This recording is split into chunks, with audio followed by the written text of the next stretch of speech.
Sorry ভাই, আমি ইচ্ছা করে মারি নাই। আচ্ছা ঠিক আছে।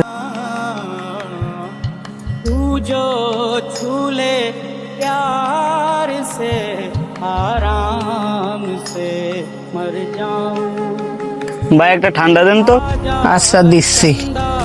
बाहों में तुझ में টাকা কি রাস্তায় ফেলাই দিয়ে আসলাম নাকি? ভাই থাক, লাগবে না।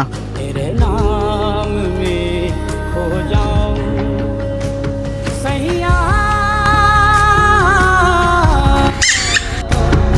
কি এত টেনশন না আটিশবাড়ি রোডে আর টলি তো অ্যাক্সিডেন্ট করতে।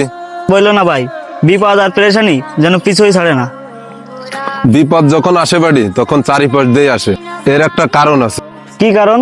বাড়ি মাঝে মাঝে সৃষ্টিকর্তা মানুষকে বিপদ আপদ দিয়ে বুঝিয়ে দেয় যে সৃষ্টিকর্তা বলতে একজন আছে।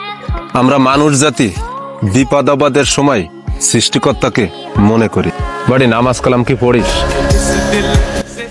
বাড়ি আল্লাহ তাআলা চাইলে মানুষের বিপদ আপদ দূর করতে পারে। এখন থেকে নামাজ কালাম পড়, আল্লাহকে ডাক, আল্লাহ চাইলে তোর বিপদ আপদ দূর করে দিবে।